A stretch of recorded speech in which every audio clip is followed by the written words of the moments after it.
Le Saint-Esprit, quand tu le reçois, il est une puissance qui brise les chaînes. Combien d'entre nous avons honte d'évangéliser dans notre quartier? Combien d'entre nous avons peur que la famille sache qu'ils sont devenus chrétiens? Combien d'entre nous ont peur qu'au lieu du travail, on sache qu'ils sont chrétiens? Disons que nous sommes certains que nous allons rentrer au ciel. Alors que Jésus dit, celui qui a honte de moi, je le rejetterai devant mon Père. C'est une honte pour nous. Ce que nous faisons, on s'assoit entre nous. Un tel, il est tombé. Hein? Tu as entendu? Il ne vient plus à l'église. Tu ne sais même pas que si peut-être tu traversais la moitié de ces problèmes, tu allais faire pire. Nous devons travailler à garder propres nos vêtements. Gloire à Dieu. Père, gloire à ton Saint-Nom. Père, élevé soit ton Saint-Nom. Glorifié demeure ton Saint-Nom. Parmi ton peuple ce matin. Merci pour la grâce que tu me donnes de me tenir là. Merci pour ton serviteur, notre Père spirituel, que tu bénis abondamment.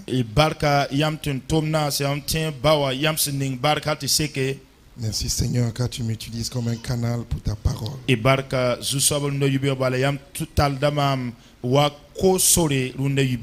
tu me donnes de le transmettre avec fidélité. Gloire à toi. Au nom puissant de Jésus-Christ. Amen. Ce matin, je suis dans la joie d'être devant vous ce matin.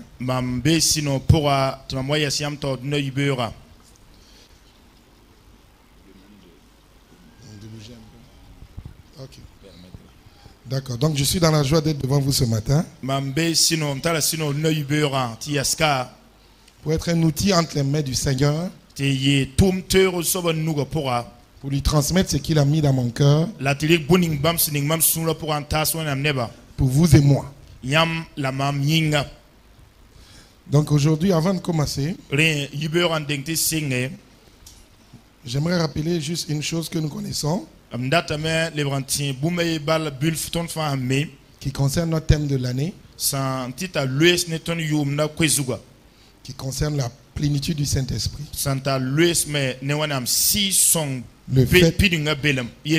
Le fait d'aspirer derrière la puissance du Saint-Esprit. Aujourd'hui, nous allons parler de la personne même de Dieu. D'une de ces dimensions qui concerne notre thème.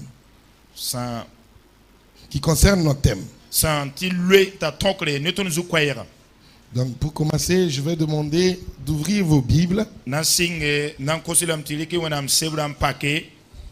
je vais demander de lire un passage que nous connaissons tous. D'abord Genèse 1. Donc je vais demander à nos mamans si elles peuvent nous aider.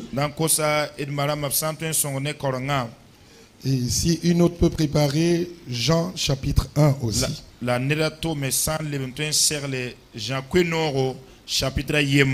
Genèse 1 du verset 1 au verset 2 seulement.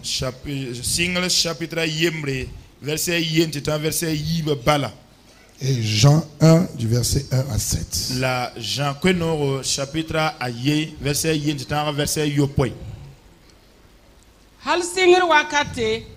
Winam nana sasin la tingara ya zalam la viro, la likara luda ko zulumsi, la winam sira fuguda ko mazu.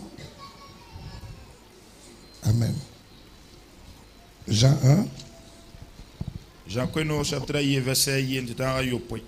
Hal singre gom dara be me, la gom dara be ne wenam, la gom da ya wenam, Bambe no wenam hal singre. Boom fa bamenane. Boom kabe sinka bamenanye. Vim be bam pourrin. La vim kanya neba venam. Venam yada lik pourrin. La lika kare venam aye. Dowaye la wenam dat tumya. Ayou l'argent. Ni wame enayi cassette soba. En kis venam cassetto. Ti neba fa 20 ye cassette nyinga. Ni ka venam ye. La ni wame enayi kis venam cassetto. Venam kanya venam sida. Se wa dunia pour un venera neba fa. Amen. Amina. Il est écrit au niveau de Genèse 1, au commencement, Dieu créa le ciel et la terre. La terre était informe et vide. Il y avait des ténèbres à la surface de l'abîme. Mais l'Esprit de Dieu planait au-dessus des eaux. Au commencement, Dieu créa le ciel et la terre, qui étaient informes et vides. Mais l'Esprit de Dieu se mouvait au-dessus des eaux. Ce qui suit, il est écrit, Dieu dit que la lumière soit. Et la lumière fut. Au niveau de Jean chapitre 1, il est écrit, au commencement était la parole. Et la parole était avec Dieu. La parole était Dieu. Et ensuite, ce qu'on va retenir, il est écrit que la vie était la lumière. Était la lumière des hommes. Et la lumière vint pour servir de témoignage.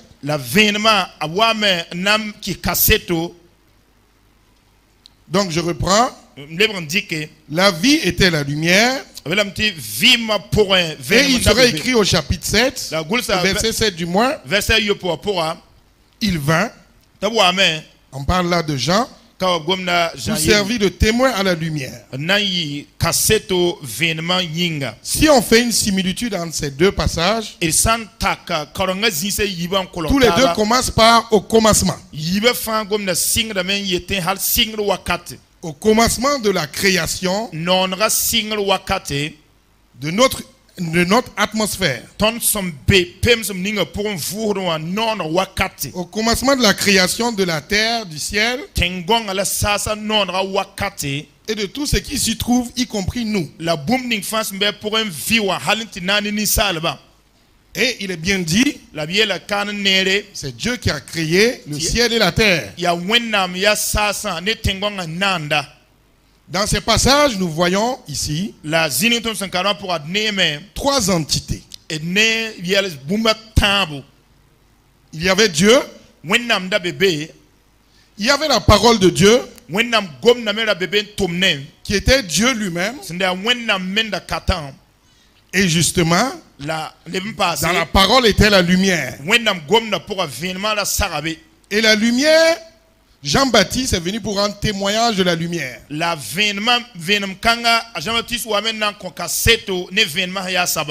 Donc on déduit aisément que la lumière était Jésus. Il est écrit ensuite, Dieu dit que la lumière soit. Donc, Dieu va dire. Donc, ça veut dire que Dieu a parlé avant, donc au début de la création. Voilà pourquoi les choses ont existé. Donc, on avait Dieu. Il y avait l'Esprit de Dieu qui se mouvait au-dessus des eaux. Et il y avait la parole de Dieu qui est le Fils de Dieu. Donc Dieu nous rappelle ici ce que nous avons déjà entendu. Mais il nous rappelle encore ce matin qu'il est 3 en 1. Comme l'a dit le dernier cantique. Donc nous avons Dieu le Père, Dieu le Fils, Dieu le Saint-Esprit.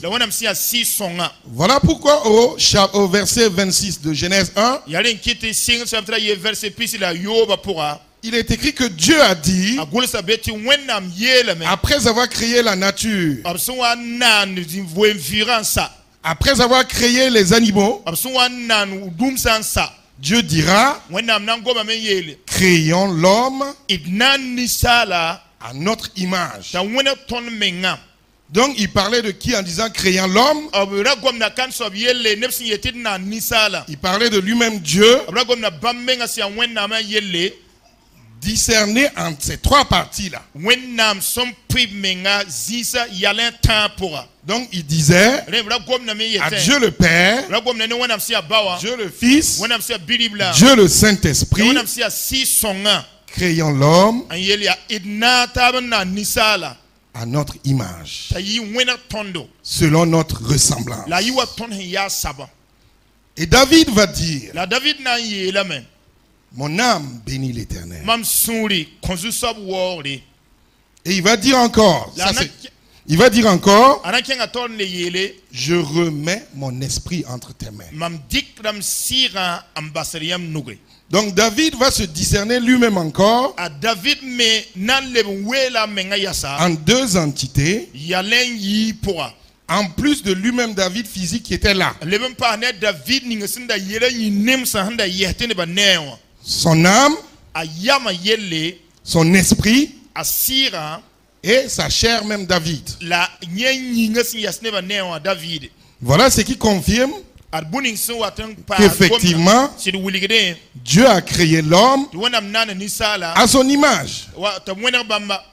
Et quand on lit Genèse 1, on déduit aisément que Dieu a créé l'homme d'abord esprit. Dieu a créé l'homme d'abord esprit.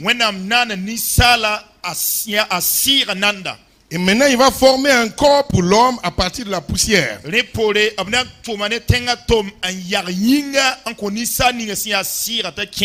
Et enfin, il va injecter son souffle, sa respiration dans les narines de l'homme. Et l'homme deviendra une âme vivante. Donc Dieu créa l'homme comme ce que lui-même il est. Dieu le Père, Dieu le Fils, Dieu le Saint-Esprit. L'homme la chair, l'homme l'âme et l'homme l'esprit. Donc aujourd'hui, nous allons voir en fait la dimension qui concerne la première création de l'homme que Dieu a fait. Dieu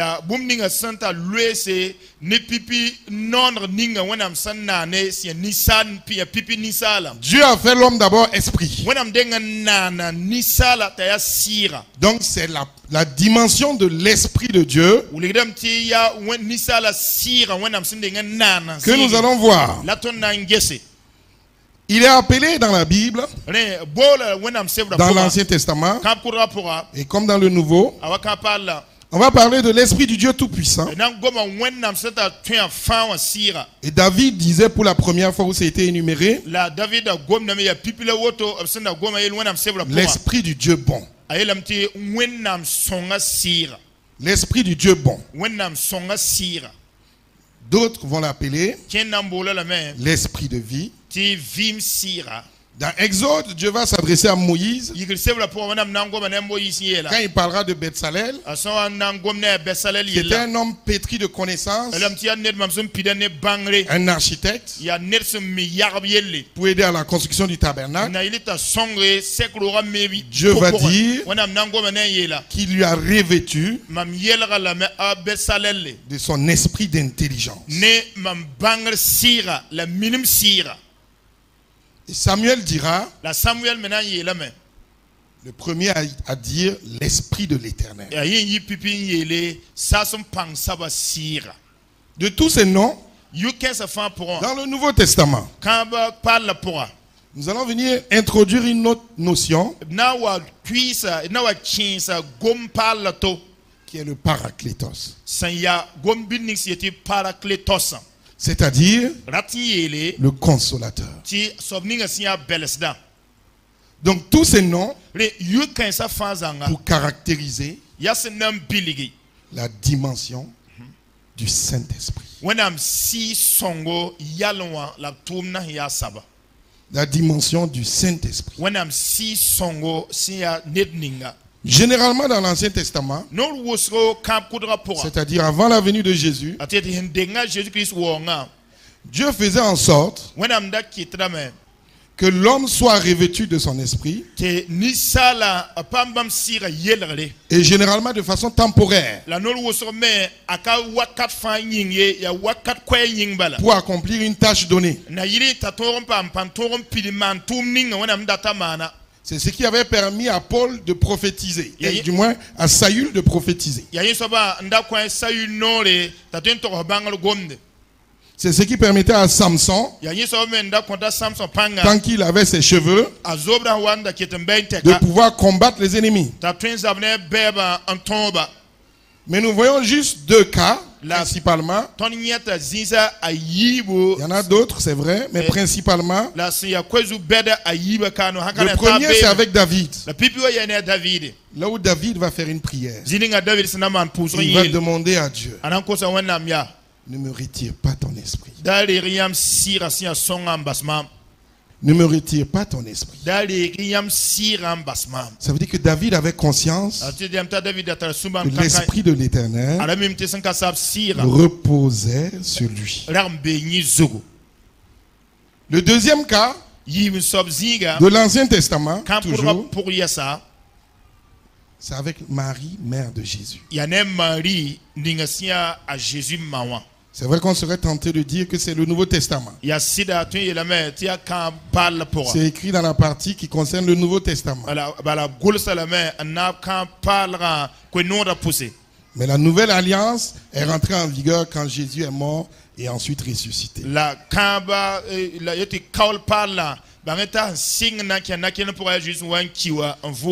Voilà pourquoi le Père spirituel aime dire que Jésus lui-même vivait sous la loi. Donc, avec Marie, l'Esprit de l'Éternel va couvrir Maman Marie tout au long de sa grossesse. Mais que ce soit l'un ou l'autre des cas, avec David ou avec Marie, ou avec les prophètes de l'Ancien Testament, ça n'a jamais été par mérite.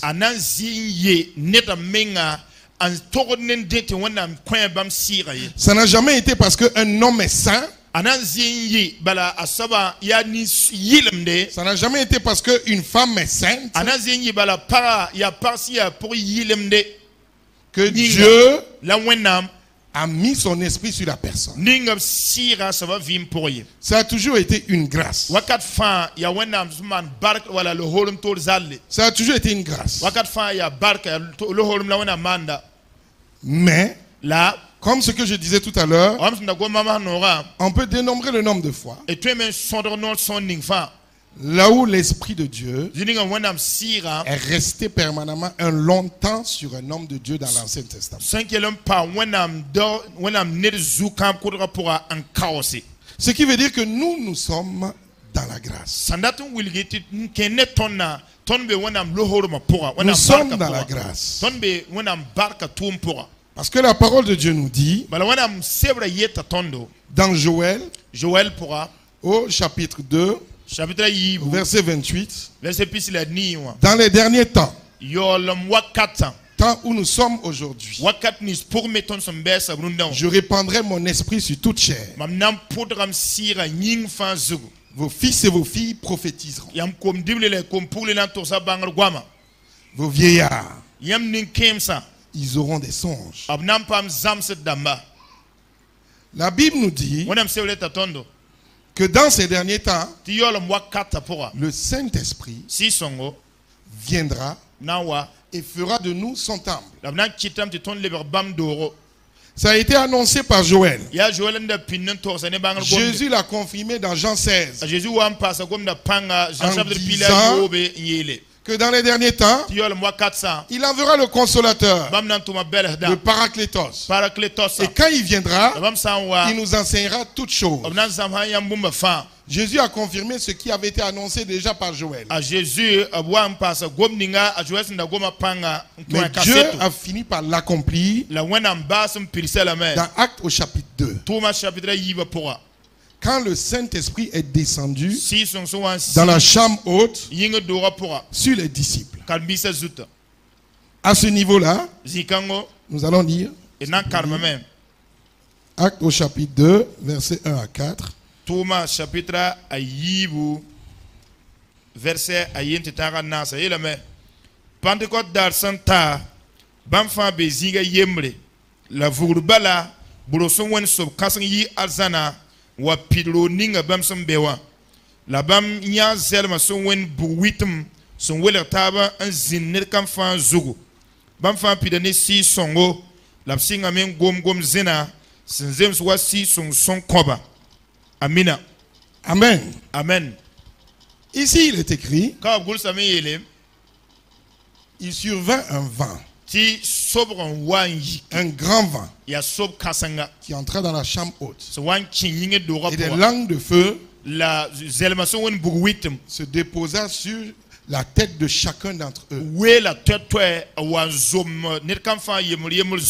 Ce qu'il faut retenir ici, c'est qu'ils furent tous remplis du Saint-Esprit. Et qui était dans cette chambre haute? Il y avait les 11 disciples. Parce que Judas n'était plus là. Il y avait Marie, mère de Jésus. Il y avait les frères de Jésus. Et il y avait aussi les femmes qui suivaient Jésus. En plus d'eux, il y avait d'autres hommes. Et la Bible dit qu'ils étaient au nombre de 120. Et ce jour-là, parce qu'ils persévéraient dans la prière et en obéissant à l'instruction que Jésus avait donnée, de rester et d'attendre le Saint-Esprit, le Saint-Esprit va descendre sur chacun d'eux. Descendre sur chacun d'eux et faire de chacun d'eux sa demeure. Grâce qui s'est accomplie il y a 2000 ans et qui continue de s'accomplir sur chacun de nous dans nos vies. Donc c'est une grâce immense, une grâce puissante que aucun de nous ne doit manquer sous aucun prétexte. Voilà pourquoi le thème de ce message, c'est le Saint-Esprit, une grâce immense pour le chrétien. Le Saint-Esprit, une grâce immense pour vous et moi. Le Saint-Esprit, une grâce immense pour vous et moi. Et pour ça, on va lire Actes chapitre 1, du verset 4 au verset 8.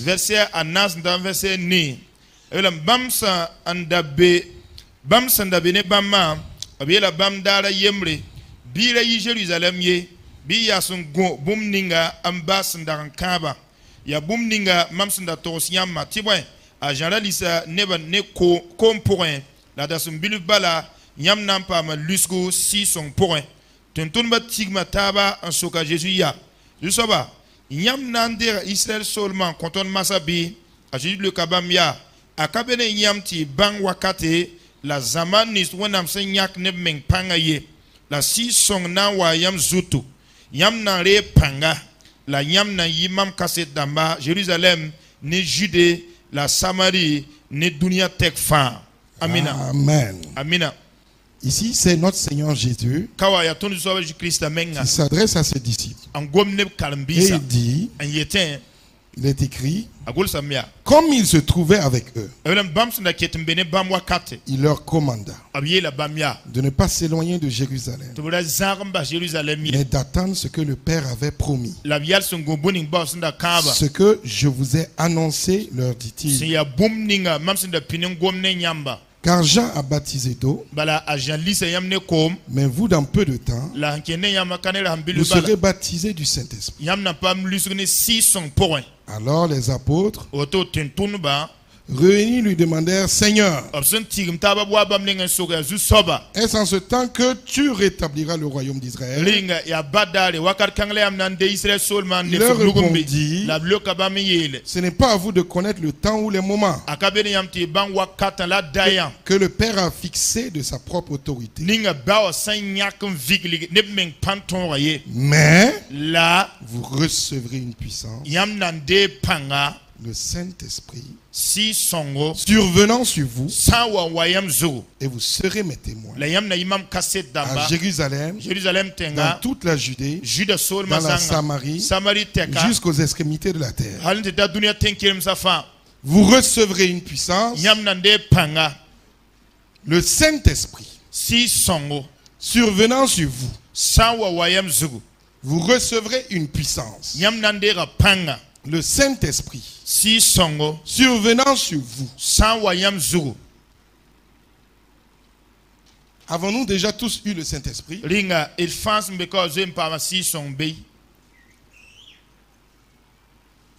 Beaucoup répondraient oui. Et c'est vrai. Le Saint-Esprit survenant sur vous est une puissance qui survient sur nous. Mais regardez un peu. Ici, Jésus ne s'adressait pas à des nouveaux convertis. Il ne s'adressait pas à des gens qui ne le connaissaient pas. Il s'adressait à ses propres disciples qu'il a enseigné lui-même, formé pendant 3 ans. Et ensuite, après sa mort et sa résurrection, il a passé le temps à les parler du royaume des cieux. Ils étaient enseignés. Ils étaient eux-mêmes avec Jésus.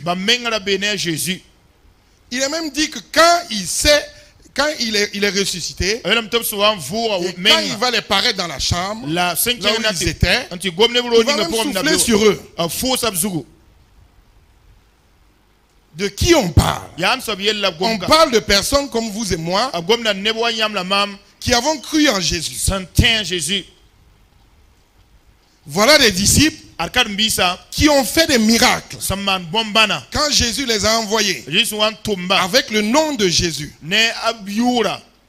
Des malades se sont réveillés, des paralytiques se sont levés par leurs mains, parce que tout simplement ils ont utilisé le nom de Jésus quand Jésus les avait envoyés. Ils ont fait des miracles. Ils vivaient avec Jésus. Mais Jésus leur dit, vous recevrez une puissance. Après tout ce temps-là, le Saint-Esprit va survenir sur vous. Et c'est lui cette puissance. Ce qui veut dire, on peut être dans la présence de Dieu, on peut avoir cru en Jésus, avoir le salut. Parce que la Bible nous dit dans Romains 10, si tu confesses de ta bouche que Christ est Seigneur, et si tu crois dans ton cœur que Dieu l'a ressuscité des morts, je suis à la vie éternelle. Ça veut dire, même quelqu'un qui a déjà son nom dans le livre de vie, peut n'avoir pas encore reçu la plénitude du Saint-Esprit.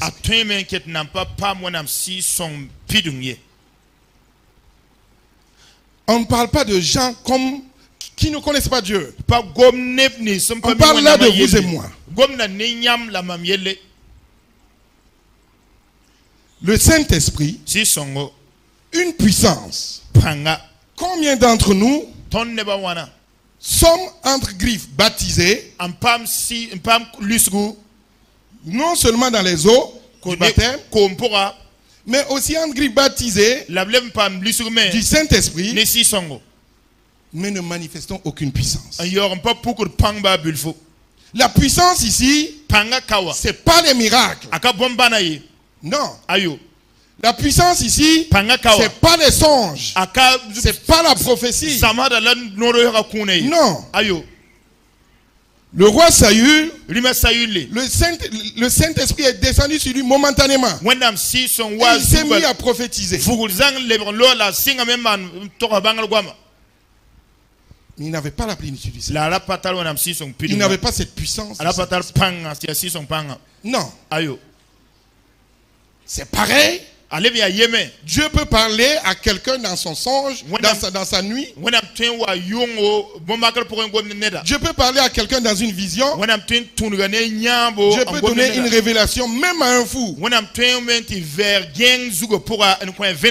Parce que dans Job 33, on voit que Dieu parle tantôt d'une manière, tantôt d'une autre.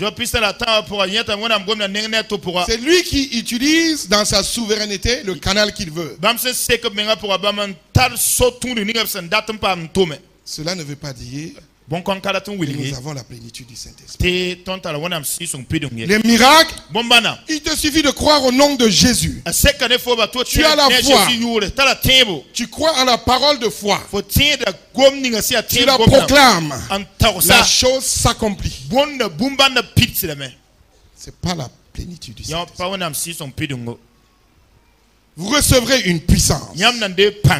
Quand Pierre a reçu cette puissance, quand il était dans la chambre haute, qu'est-ce qui se passa dans la vie de Pierre?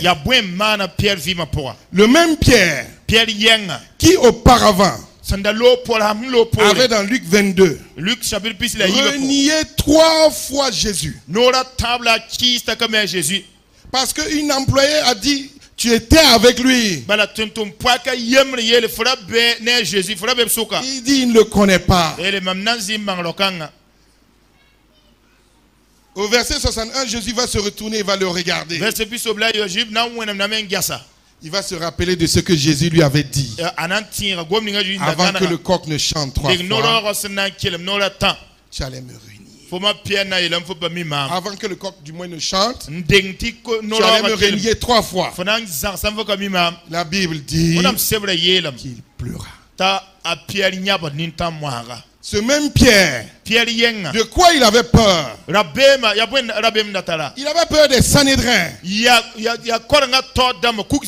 des sacrificateurs, qui étaient les chefs du peuple. Il avait peur de ce qui attendait Jésus. La mort. Pierre avait peur de la mort. Mais regardons, lisons dans Actes chapitre 4. Actes chapitre 4, au verset 8. Verset 8 à 10. La personne pine si songa ye la bamya nanam san ne Israël kasam damba nyam sokda tondu nandatam bang bonera samman kwamsa ndata sandata ya fale bonne nanam san ne Israël kasam damba nyam sokda tondu na ndatam bang bonera samman kwamsa handat titon en datiton tosa asaman toto mpa mari odo yinga bi nyam fa bange la bi Israël ne ba fa bange ti ya ne Nazareth da wa Jésus Christ yure nyam sanka sob kunda pika zuga la wennam son vuba ya bamma sam yinga la lokanga pama menga an yasyam torka. Amina. Amen. Amina. La parole de Dieu dit Alors Pierre, rempli du Saint-Esprit, leur dit: chef du peuple et ancien d'Israël, puisque nous sommes interrogés aujourd'hui sur le bienfait accordé à un homme malade,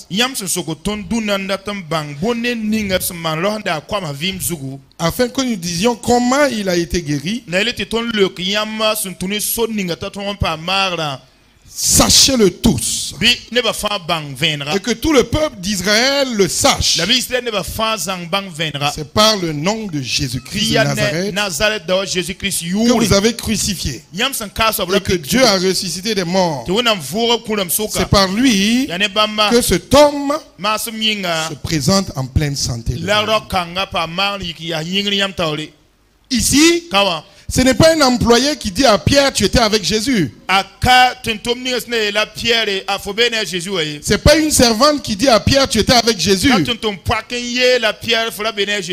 Jésus n'était plus physiquement là pour lui porter secours. Le même Pierre qui a tremblé devant les employés, parce qu'il avait peur qu'on le conduise là où allait son maître. Parce qu'on était en train de conduire Jésus à la croix du calvaire à cause de toi et moi. Ce même Pierre là, rempli du Saint-Esprit, il a osé affronter les sacrificateurs eux-mêmes. Au péril de sa vie. Ce même Pierre qui était peureux dit: c'est le même Jésus que vous avez crucifié là. Il les accuse. Il est dit: c'est vous qui avez crucifié Jésus. Mais Dieu l'a ressuscité le 3e jour. C'est par ce nom-là que le miracle que nous avons fait en faisant en sorte que le paralytique marche s'est accompli. Le Saint-Esprit est une puissance qui libère. Le Saint-Esprit, quand tu le reçois, il est une puissance qui brise les chaînes. Combien d'entre nous avons honte d'évangéliser dans notre quartier? Combien d'entre nous avons peur que la famille sache qu'ils sont devenus chrétiens? Combien d'entre nous ont peur qu'au lieu du travail, on sache qu'ils sont chrétiens?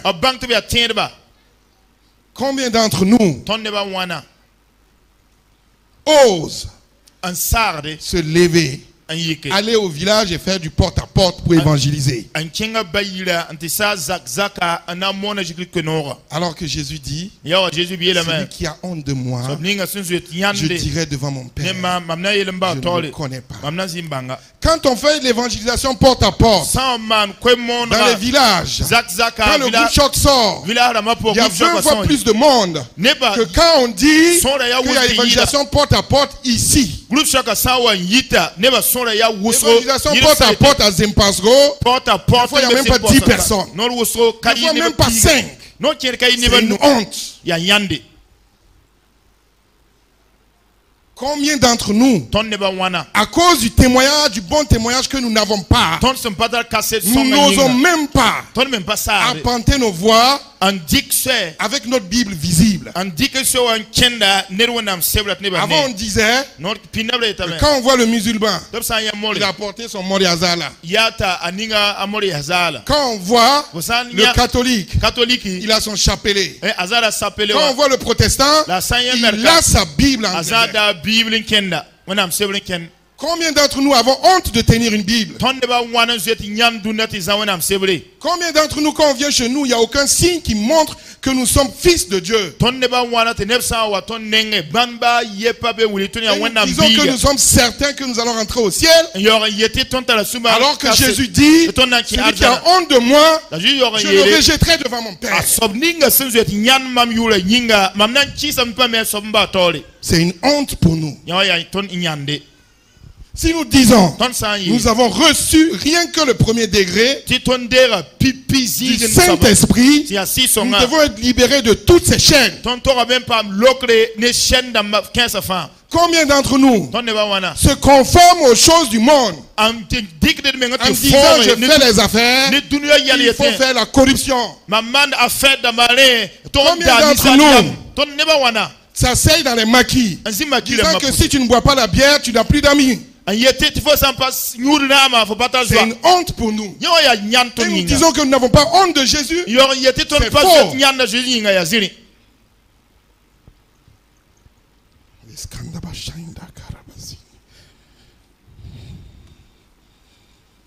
Que Dieu nous fasse grâce. Que Dieu nous fasse grâce. Heureusement pour nous qu'il a encore temps. Que nous sommes toujours dans cette période de grâce. Donc Dieu nous permet de régler nos vies avec lui. Voilà pourquoi il renouvelle les mêmes messages. Voilà pourquoi il nous interpelle chacun à chaque fois. Nous disons nous savons la plénitude du Saint-Esprit. Nous disons nous sommes baptisés même du Saint-Esprit. Et nous avons encore ces chaînes. Ça voudrait dire qu'il faut que nous revoyions notre notion de baptême du Saint-Esprit. La notion de baptême, même le baptême des eaux, on dit, on plonge dans l'eau. Synonyme du fait qu'on est mort avec Christ. On rend publiquement ce témoignage devant les hommes et devant les anges. Et synonyme du fait qu'on est ressuscité quand on sort de l'eau. C'est ça aussi le baptême du Saint-Esprit. Dieu nous plonge dans son esprit. C'est un témoignage devant le royaume des cieux que nous appartenons au Père. Parce que c'est le Saint-Esprit qui nous rendra ce témoignage que nous sommes fils du Très-Haut. Si nous sommes fils, pourquoi nous ne nous comportons pas comme tels? Il est important pour chacun de nous de rechercher cette puissance du Saint-Esprit qui nous libère des chaînes de ce monde, des chaînes de la honte, des chaînes de la peur.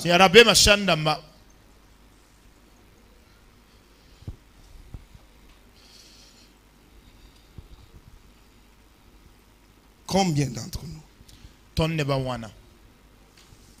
Combien d'entre nous sont baptisés du Saint-Esprit et attendons qu'un pasteur vienne prier pour nous, pour notre guérison, alors que nous avons ce dépôt en nous?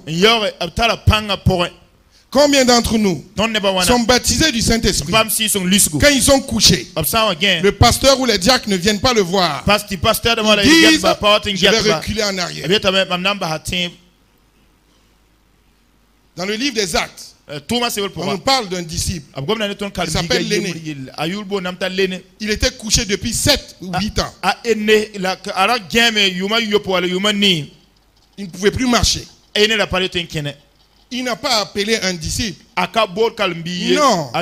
Il a prié. C'est vrai. Il n'a pas obtenu directement la guérison. Pendant tout ce temps, il était couché. Mais qu'est-ce que Dieu va faire? Dieu, par le Saint-Esprit, va toucher le cœur de Pierre et va lui dire, entame une tournée dans toute la région. Et Pierre va arriver chez l'aîné. Et quand il va arriver, ça sera le jour de sa délivrance. Pas besoin de courir de gauche à droite. Parce que le Saint-Esprit est en nous. Et il opère sa puissance. Il opère son miracle de délivrance quand il le veut. Parce que Dieu est souverain. On ne peut pas le contraindre. C'est lui qui décide quand il le veut. Dans Actes chapitre 4. Toujours. On va lire le verset 23.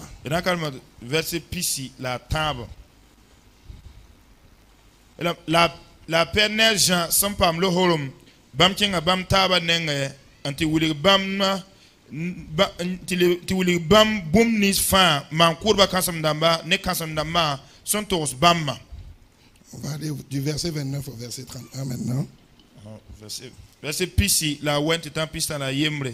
Et la main la massa Zusoba kelere bam zabla gwama la koyam tin tunba daur kasanga to tos yam kwayega bitiri nugo amane ban kiti ban ne bombane mane Jésus Christ yure yam tin tum songa la bam son posan sa ro ninga bam san tigim taba pour rigm dame la bam fa pidene si songo la bam ton torsa wenam kwera ne raudo. Amen. Amina. Je vais lire juste verset 29 au verset 31.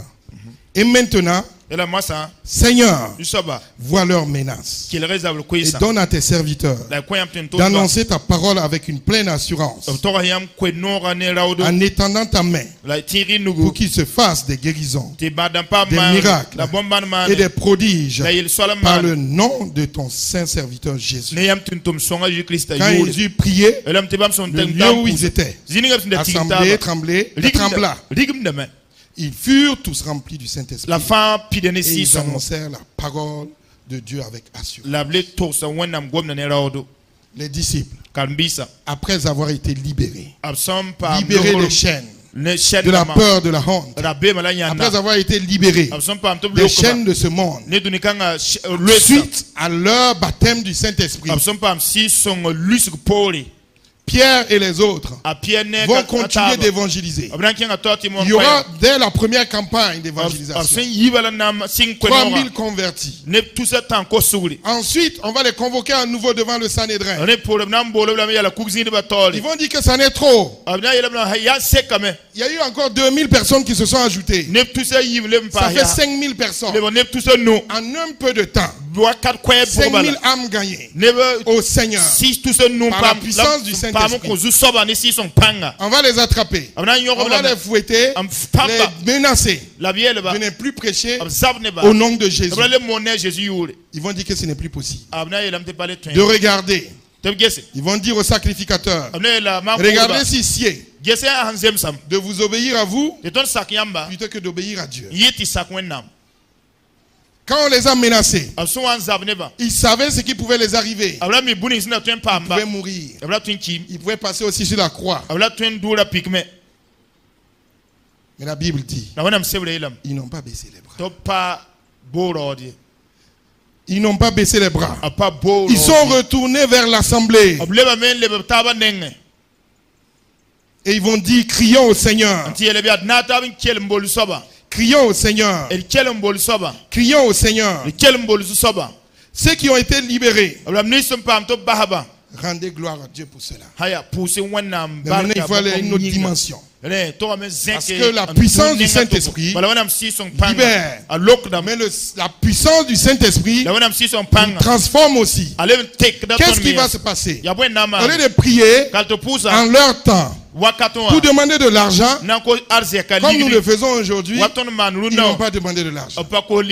Ils n'ont pas demandé l'argent pour prendre un visa pour partir. Non. Ils n'ont pas demandé aussi des enfants. Les femmes étaient là. Elles n'ont pas demandé des enfants. Elles n'ont pas demandé les diplômes pour leurs enfants. Non. Ils n'ont pas demandé un champ. Comme nous demandons des maisons. Ils n'ont pas demandé un âne. Parce que c'était le moyen de locomotion le plus courant. Pour ceux qui avaient les moyens. Comme nous demandons des motos, des voitures. Non, c'est pas ce qu'ils ont demandé. Ils n'ont pas demandé ce dont ils avaient besoin. Ils ont choisi de crier à Dieu. Ils ont choisi de crier à Dieu et de dire à Dieu, Seigneur, et maintenant Seigneur, vois leurs menaces. Vois leurs menaces.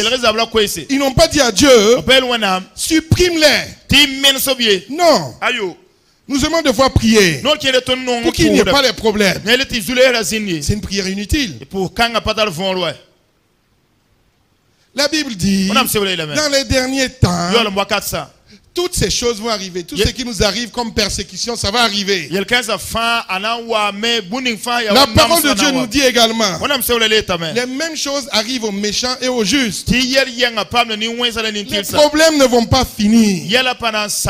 Les pierres n'ont pas demandé à ce que la menace la disparaisse. Non. Ils ont demandé à Dieu, donne à tes serviteurs d'annoncer ta parole avec une pleine assurance. Avec une pleine assurance.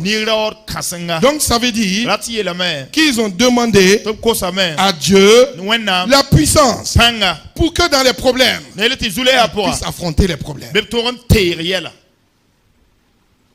Ils n'ont pas demandé à fuir les problèmes. Dieu pouvait tuer tous les Sanhédrins s'il voulait. Ils pouvaient s'élever et prendre leurs jambes à leur cou et puis quitter la Judée. Mais ils ont dit, donne à tes serviteurs d'annoncer ta parole avec assurance. Donc ça veut dire que nous aussi, face au problème, ce qui sied à nous de demander, c'est de demander à Dieu la puissance pour tenir ferme. La puissance pour tenir ferme malgré les problèmes.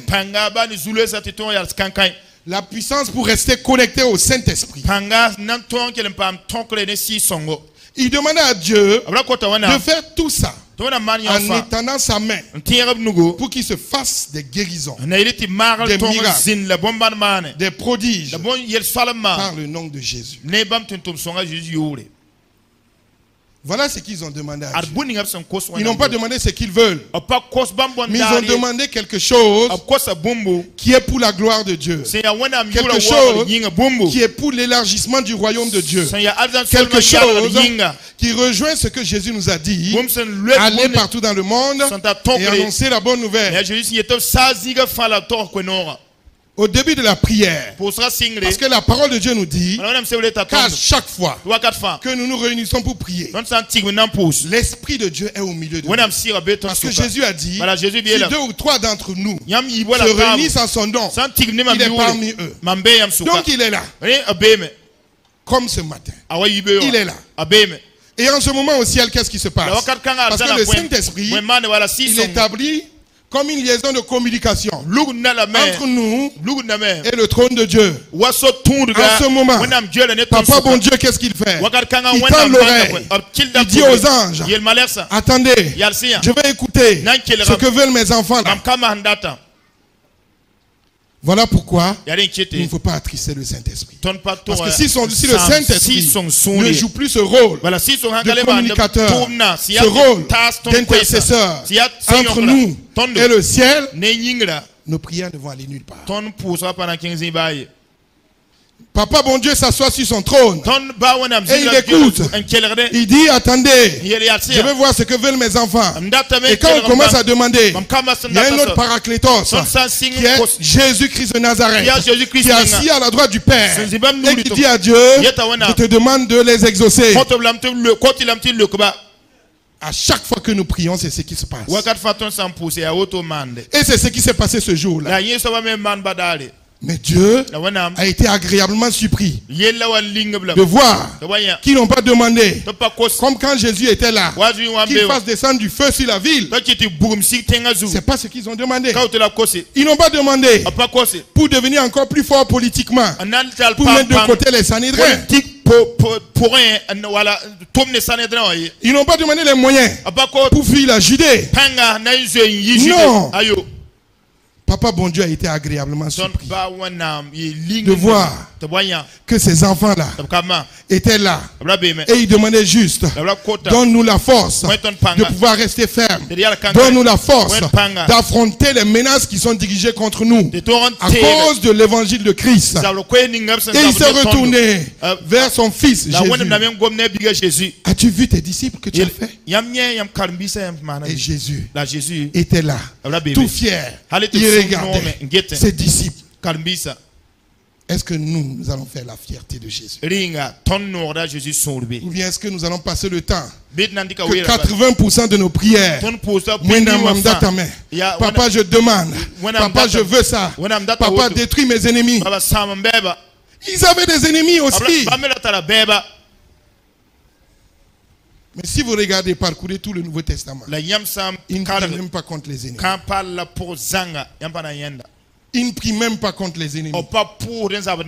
Parce qu'ils savaient que Christ avait déjà vaincu pour eux sur la croix leurs ennemis. Ils n'avaient pas besoin de prier pour ça. La victoire était déjà acquise. Ce qui les souciait, c'est ce qui préoccupe le cœur de Dieu. Le salut des âmes. Est-ce que nous, dans nos prières, on va s'arrêter, ne serait-ce que 10 minutes dans nos temps de prière, pour dire à Dieu, Père, voilà un tel, je te demande pardon pour lui, pardonne-le ses péchés, mais je te demande, s'il est tombé, relève-le. Au contraire, ce que nous faisons, on s'assoit entre nous, un tel, il est tombé, hein? Tu as entendu? Il ne vient plus à l'église. Tu ne sais même pas que si peut-être tu traversais la moitié de ces problèmes, tu allais faire pire. Est-ce que nous allons faire la joie de Papa bon Dieu? Est-ce que nous allons faire la joie de notre Seigneur Jésus en étant transformés par cette puissance qui vient du Saint-Esprit? Quand on est transformé par la puissance du Saint-Esprit, on ne regarde plus nos intérêts. Non. Mais on regarde ce qui tient au cœur de Dieu. On s'assoit le matin. On demande au Saint-Esprit, avant de commencer à prier, mets dans mon cœur ton fardeau. Dis-moi ce pourquoi tu veux que je prie aujourd'hui. Dieu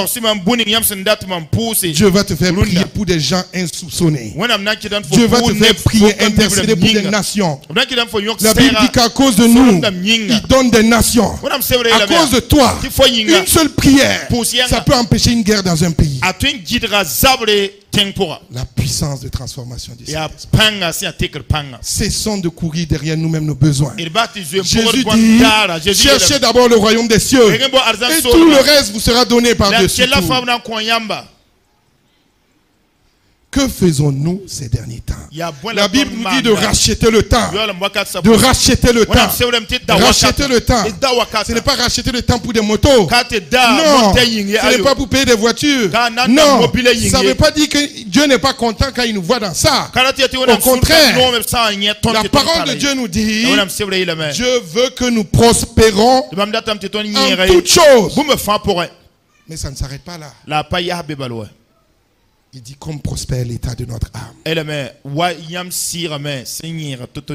que notre âme prospère? Et pourtant nous voulons prospérer physiquement. Est-ce que nous avons à cœur le souci de Dieu? Non. Est-ce que c'est ça? Faisons attention. Parce que nous sommes vraiment à la fin des temps. Nous sommes vraiment à la fin des temps. Quand Jésus a regardé les disciples, demander plus de grâce, demander plus de force pour annoncer encore l'évangile, demander à ce qu'il permette que par le Saint-Esprit, il y a encore beaucoup de miracles.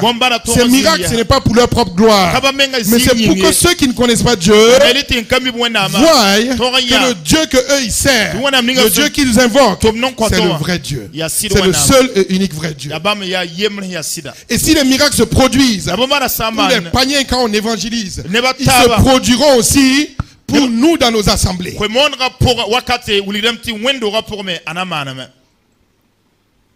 Il ne peut pas se produire dehors sans se produire dedans. Ce n'est pas possible. Mais si nous restons à demander nous-mêmes ce que nous voulons et non ce que Dieu veut, ça risque d'être triste. Ça risque d'être triste pour nous aussi. Triste pour nous. Ce n'est plus le temps de demander des biens. Parce que le temps est court. C'est le temps de lever les yeux vers le trône de Dieu, demander sa grâce, demander sa puissance pour faire son œuvre, sa puissance de transformation. Sa puissance de libération et ensuite sa puissance de transformation. C'est par cette puissance de transformation là que vous pouvez passer d'un être craintif à un être courageux. Après le premier niveau. Et ensuite, vous pouvez quitter l'être courageux et devenir un vaillant guerrier. Devenir un vaillant guerrier. C'est ce à quoi les disciples étaient parvenus. Ils étaient baptisés du Saint-Esprit. Dans Acte 1, mais ils sont revenus encore devant Dieu. Dans Acte 4, quand ils ont eu des problèmes, et ils ont demandé encore à Dieu la puissance pour continuer. Donc encore, la parole de Dieu nous dit, ils ont été encore remplis du Saint-Esprit. Et à chaque fois, quand on lit la parole de Dieu, quand il parle des miracles que Pierre a fait, que Paul a fait, vous allez voir, c'est écrit Paul rempli du Saint-Esprit, Pierre rempli du Saint-Esprit. Parce qu'à chaque fois, il demandait à Dieu la plénitude permanente du Saint-Esprit. Et c'est ce que nous devons demander. Si nous prophétisons comme Saül, et que nous nous levons après pour aller consulter des nécrophobes, des nécrophiles du moins, c'est triste. On ne peut pas comprendre que dans nos assemblées aujourd'hui, des gens vont quitter après le dimanche et ils vont traverser la brousse pour aller voir des féticheurs. C'est lamentable. Si il est rempli du Saint-Esprit, dans les normes, s'il arrive chez le féticheur, le féticheur même va lui refuser l'entrée. Parce qu'à son arrivée, la parole de Dieu va s'accomplir. La parole de Dieu dit que là où foule la plante de nos pieds, il nous donne la propriété. S'il met le pied dans la cour du féticheur, les démons du féticheur sont dehors. Le féticheur va lui dire, faut faire pardon, faut repartir. Mais si le féticheur arrive à te recevoir et faire encore des révélations sur toi, il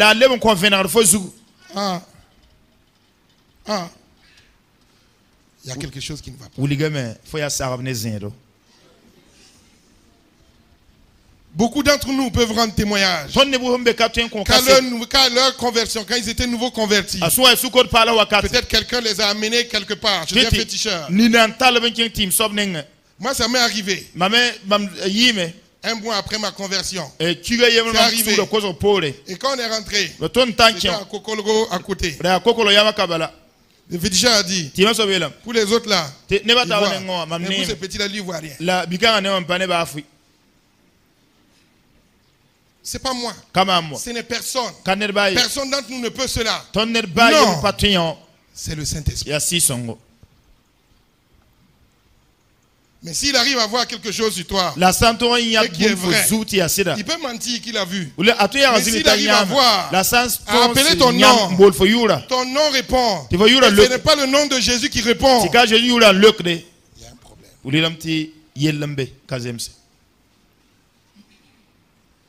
Le Saint-Esprit, puissance de délivrance, puissance de transformation. Quand il nous transforme, il nous donne la grâce. Parce que la Bible nous dit, par le moyen du sang de Christ, versé sur la croix du Calvaire pour nos péchés, nous avons un accès permanent au trône de grâce.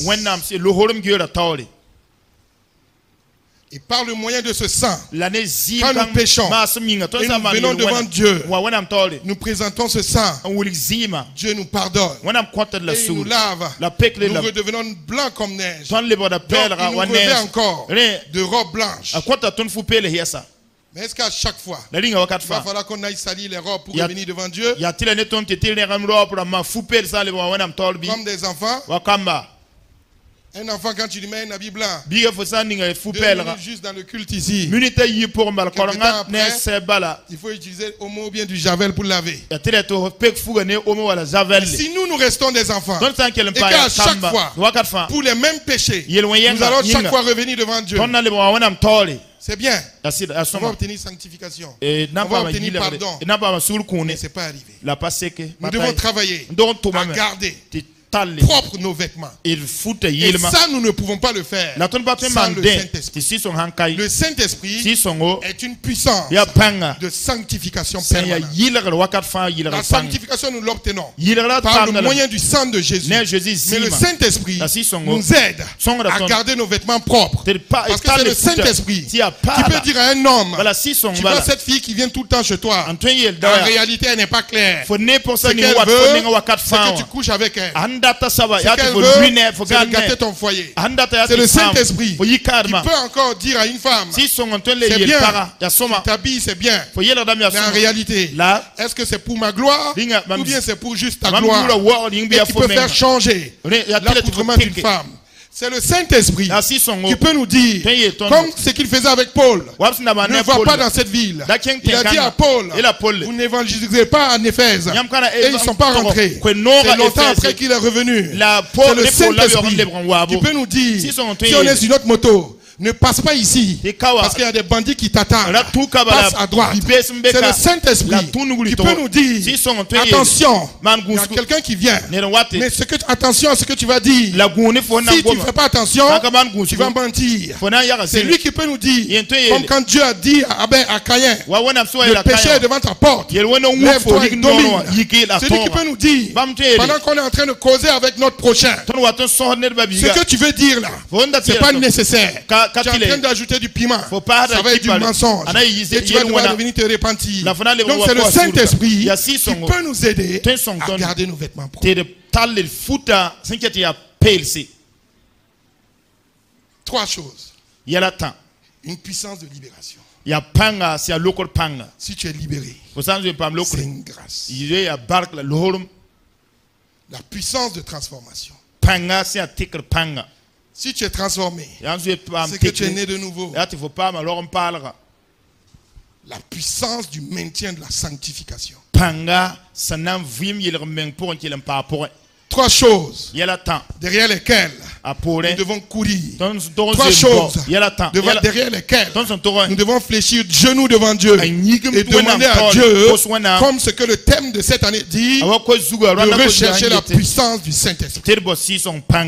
3 choses sans lesquelles, si nous ne faisons pas attention, nous pouvons être rejetés à l'entrée du paradis. 3 choses qui fera de nous des chrétiens triomphants, vainqueurs, qui plaisent au cœur de Dieu, qui font la volonté de Dieu et que Dieu aime. Et Dieu se soucie même d'eux, parce que lui-même il s'occupera de ce qui les concerne. Que la gloire soit rendue à Dieu. Que Dieu vous bénisse pour votre écoute. Dans le nom puissant de Jésus. Amen.